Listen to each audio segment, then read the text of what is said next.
Hello guys, gals, and non-binary pals. Welcome back to my channel, and today I wanted to go over how you can start farming Aethersands in 2021 going on 2022. Now it is kind of a big title, but basically I'll go over each expansion's Aethersands, showing you how you can farm them, how you can unlock them, which ones are worth it, and what you can do with them. So with that being said, let's get into it.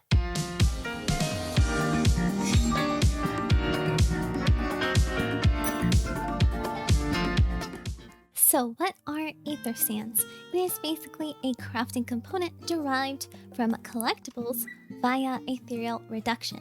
Now, that's a lot of big words, but it's actually very simple. And how can you unlock collectibles? Well, you can unlock them by completing the level 50 quest, Inscrutable Taste.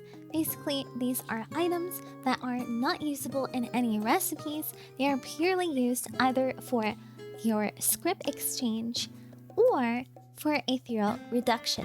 How can you unlock ethereal reduction? It is from the level 56 quest called No Longer a Collectible.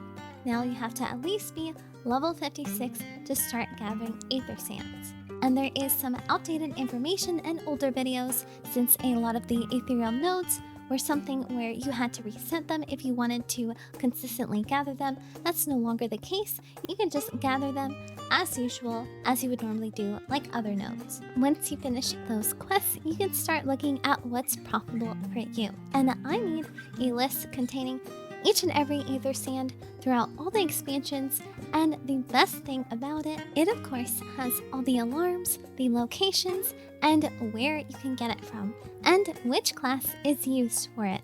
So let's say I really need some Endstone Aethersands. You can either get it from your purple scripts reduction, and it says desynthing, but don't desynth it, just reduct it.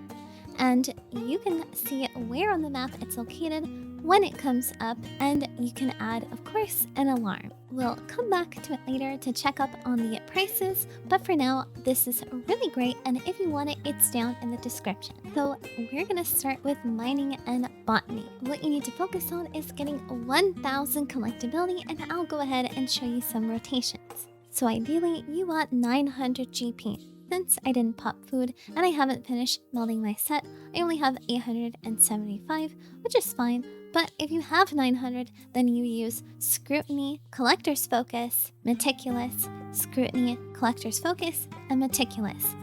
And Meticulous until you get 1000 collectability. Use Solid Reason. Make sure you always have 300 GP left over, just for Solid Reason, because if you use Solid Reason, you are likely to get a proc for Voice to the World, which also adds an additional hit to the node. If you're out of GP, then either use Brazen Prospector until you hit your 1000 collectability, or if you only have one chance to hit the node left. Or you can use Meticulous in the same manner, but it is, of course, still RNG. Though if your RNG is very good, you're more likely to hit 1000. So either way, spam Brazen Prospector or Meticulous until you have 1000 collectability or not. Don't use Scrutiny or anything. You want to regenerate your GP until at least 800 or a full 900. Once you're at 800, you can use Scrutiny, Collector's Focus, Meticulous,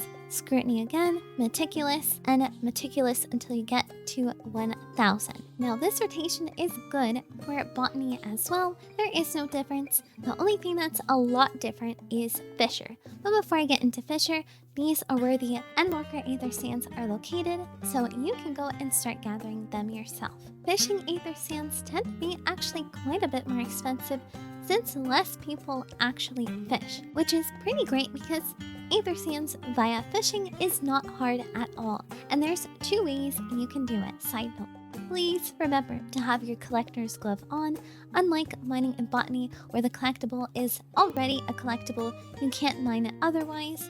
Fishing is different. You have to have your collector's glove on if you want to gather a collectible. So here in the tab there, you can start gathering Moonlight Aethersand via the Gilded Top Knot fish. It is a very quick medium fish, and you can usually tell if a fish is worth more than the others, even if there is a second medium quick fish, is via the little square in the middle of them. If it's smaller, then that's the one you're aiming for, since it's the one that's more rare. There are certain abilities that are quite important here, especially Bated Breath. The little orange bar that is gradually going up every time you spearfish, or you're just there. Once it's up, you have to get out of the node, it kicks you out, but Bated Breath gives you a bit of leeway and it takes away some of that orange bar. It does cost 300 GP though, but it is worth it when you're farming Aethersands. Another one that I don't really see too much use out of, but if you're having a lot of trouble hitting the fish that you need, basically what it does is it increases the hitbox that you see for your spear to hit it, and it only costs not GP, but Angler's Art stacks. But usually I use the Daviouxx Favor instead, because at the cost of 3 stacks, you get 150 GP back. And you don't have to use a cordial or anything, it's really nice. If you do get a counter of 10, you can use the ability Electric Current, and it will get all the fish on your screen right to you. I haven't used it yet, but I guess it could be useful for something, but for Aethersand fishing, not really. Overall, for spearfishing, try to use Bated Breath and Daviouxx Favor as much as you can. And of course, you just ethereal reduct them. There's nothing more to that in that regard, and that's how you can farm Moonlight Aethersands. Now, we can go and do the next fishing Aethersand in Endwalker, which is the Endtide Aethersand. So you can also spearfish for the Endtide Aethersand. It's in the Ruby Sea, and it is from this fish, the Aethersands Lumpsucker. Now, it's a medium fish that has a very fast movement, but it's the same old tale. Just use your Bated Breath and the Daviouxx Favor to regen GP and get a heck ton of fish that way. Now we can move on to the other way you can start farming the fish Aethersands. You can come here in Ultimate Duel and get your gray worms, and come over here to start farming the Ease for Nesh. Now it is a medium bite. Try to use Patience 2 and the powerful hook set to get this fish. It's relatively easy. Of course, when you do get him, use the identical cast, and when you don't get him and get a different fish, use Surface Slap. Now, it's important to use Patience 2 here and not just cast fishing, since the HQ quality of the fish is instead regarded as the collectability of the fish. Of course, the higher the collectability, the more sands you will get. So you've got a bunch of Aethersands. What can you do with them?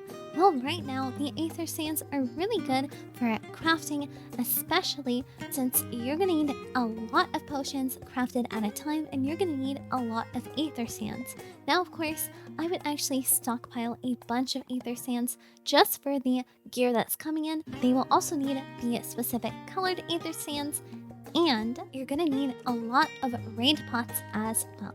So of course, stockpile a bit, but still, you can still sell right now and make a ton. Now, what Aethersands are actually worth it right now? Not just in Endwalker, but in every expansion. If you come here to the list in Teamcraft and go to pricing mode, you can just fill in the price with your market board prices and see what's actually worth it. Now, if I gathered one of each of these, I would be making 61k, which is actually quite a lot. And of course, check what is worth it. Now, the Seaborn Aethersand is a lot. Now, of course, the Endwalker Aethersands are usually going to be the most expensive and selling for the most, but a lot of other Aethersands, such as the Duskglow Aethersand, are actually quite expensive, and they're very easy to get.